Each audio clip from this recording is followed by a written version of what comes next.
यानंतर घेऊयात महाराष्ट्रातील महत्त्वाच्या घडामोडींचा वेगवान आढावा। महायुती सरकारमधील नव्या मंत्र्यांचा शपथविधी आज पार पडणार। दुपारच्या सुमारास नागपुरातील राजभवनात शपथविधी सोहळा।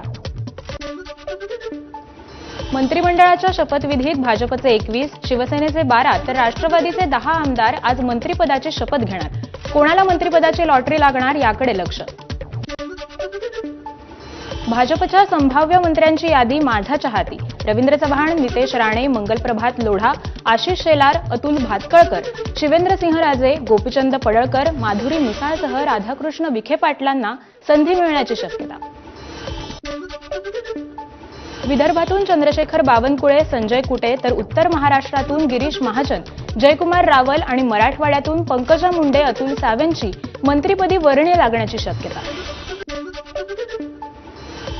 मंत्रिमंडळ विस्तारात शिवसेनेचे नेते उदय सामंत, शंभूराजे देसाई, गुलाबराव पाटील आणि दादा भुसेंना संधी मिळण्याची शक्यता।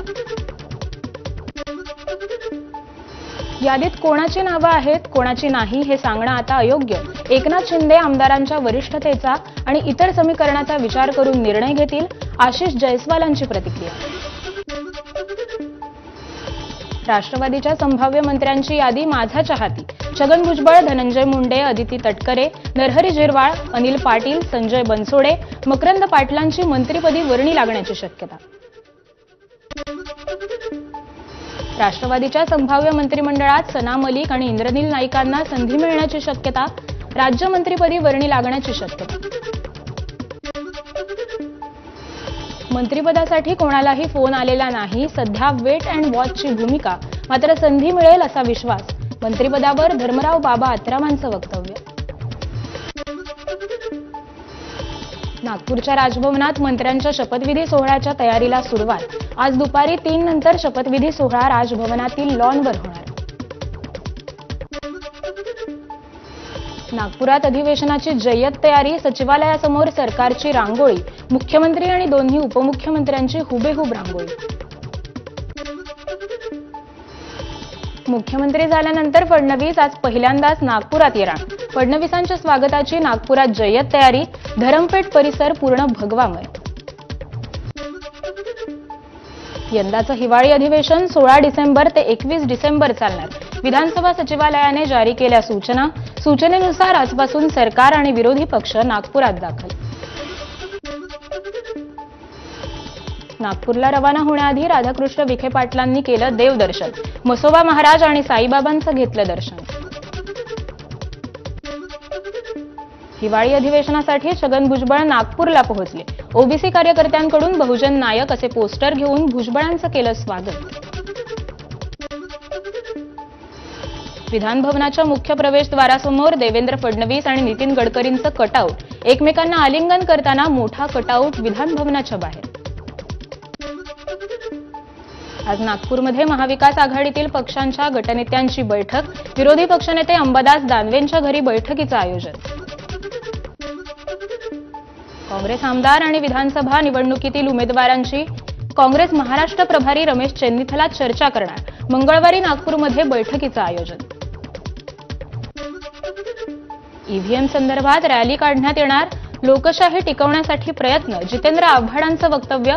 तर वन नेशन वन इलेक्शन विरोधात उभं राहिलं पाहिजे, आव्हाडांचं आवाहन। उपमुख्यमंत्री एकनाथ शिंदे लवकरच वर्षा बंगला सोडून मुक्तागिरी बंगल्यात राहायला जाणार। शिंदेंच्या घरातील सामान मुक्तागिरीवर हलवण्याचं काम सुरू। सरकार सुरळीत चालवायचं असेल तर एकनाथ शिंदे आणि दीपक केसरकरांना मुख्यमंत्र्यांनी बाहेर काढावं। त्यांची चौकशी करा, मगच वॉशिंग मशीन सरकार नाही हे मान्य करू, आदित्य ठाकरेंचं वक्तव्य।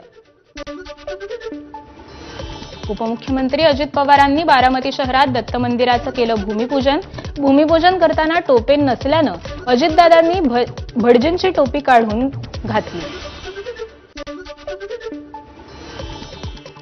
एनटी अवॉर्डमध्ये एबीपी माझाचा डंका। माझा कट्टा, 0 अवर, विश्वचषक माझा आणि डेली न्यूज बुलेटिनसाठी एबीपीला पुरस्कार। पश्चिम रेल्वेवर आज सकाळी 10 ते दुपारी 3 वाजेपर्यंत मेगा ब्लॉक कालावधीत बोरिवली स्थानकावरील फलाट क्रमांक 1, 2 आणि 3 तसंच 4 वरून कोणत्याही लोकल चालवण्यात येणार नाहीत. आज मध्य रेल्वेवर मेगा ब्लॉक, विद्याविहार आणि ठाणे स्थानकादरम्यान ब्लॉक घेण्यात येणार. हार्बर मार्गावर आज सीएसएमटी पनवेल दरम्यान ब्लॉक, तसंच पनवेल ते ठाणे लोकल सेवा देखील रद्द करण्यात आल्या. ब्लॉक काळात सीएसएमटी वाशिम विभागात विशेष लोकल धावणार. विद्युत उपकेंद्रावरील ट्रान्सफॉर्मरमध्ये अचानक बिघाड, 6 उपचंदन पंप बंद. त्यामुळे आज मुंबई शहर उपनगरासह ठाणे आणि भिवंडी महानगरपालिकेला होणाऱ्या पाणी पुरवठ्यात 15% कपात.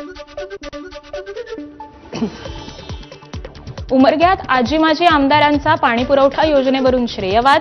2 महिन्यांपूर्वी माजी आमदार ज्ञानराज चौगुले यांनी केलं होतं उद्घाटन. या शहर समांतर पाणी पुरवठा योजनेचे आमदार स्वामी यांच्या हस्ते पुन्हा उद्घाटन. दादरमधील हनुमान मंदिराला मिळालेल्या नोटिशीची स्थगिती, मंदिर हटवण्याचा निर्णय स्थगित झाल्याची घोषणा. मंदिरात नित्यपूजा आरती सुरूच राहील, मंगलप्रभात लोढा यांची माहिती.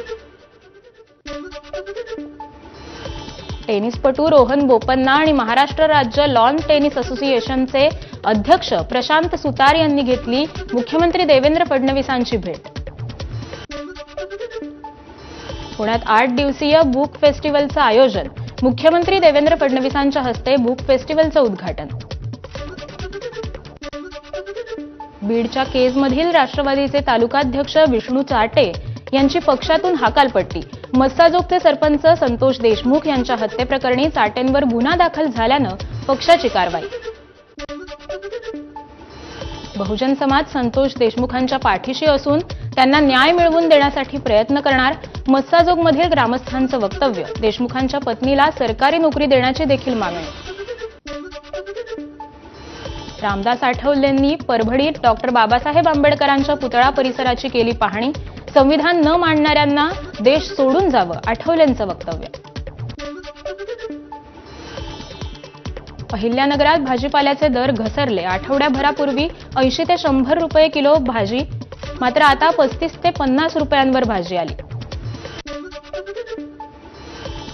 मागणी नसल्यानं रोठा सुपारीच्या उत्पादनात घट. निसर्ग चक्रीवादळाचा सुपारी बागायतदारांना मोठा फटका. उत्पन्नात घट झाल्यानं शेतकऱ्यांना सरकारच्या मदतीची अपेक्षा. मुंबई गोवा महामार्गावरील परशुराम घाटात माती सर्वेक्षण. पावसाळ्यात सतत कोसळणाऱ्या संरक्षण भिंतीमागील कारणं शोधण्यासाठी होणार मातीचं सर्वेक्षण. नाताळच्या सुट्ट्यांसाठी मध्य रेल्वेच्या 48 विशेष गाड्या. मुंबई करमाळी, कोचुवेली आणि पुणे करमाळी दरम्यान 48 विशेष सेवा चालवण्यात येणार. जळगाव जिल्ह्यात थंडीचा जोर वाढल्यानं विदेशी पक्ष्यांचं आगमन. जलाशय परिसरात रशिया, सायबेरिया, युरोपियन देशातून अनेक पक्षी जळगावात दाखल. भंडाऱ्यात थंडीचा कडाका वाढण्याचा अंदाज. यावर्षी सर्वात कमी 9 अंश डिग्री तापमानाची नोंद. प्रशासनाकडून नागरिकांना काळजी घेण्याचं आवाहन. पश्चिम द्रुतगती मार्गावर झालेल्या क्रेन अपघाताचे पडसाद ट्रॅफिकवर.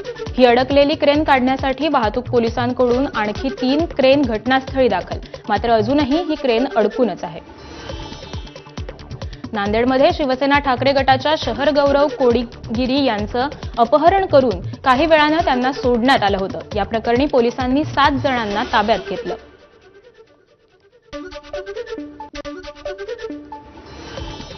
या बातम्यांसोबतच बुलेटिनमध्ये घेऊयात एक छोटासा ब्रेक. कुठेही जाऊ नका, पाहत रहा एबीपी माझा.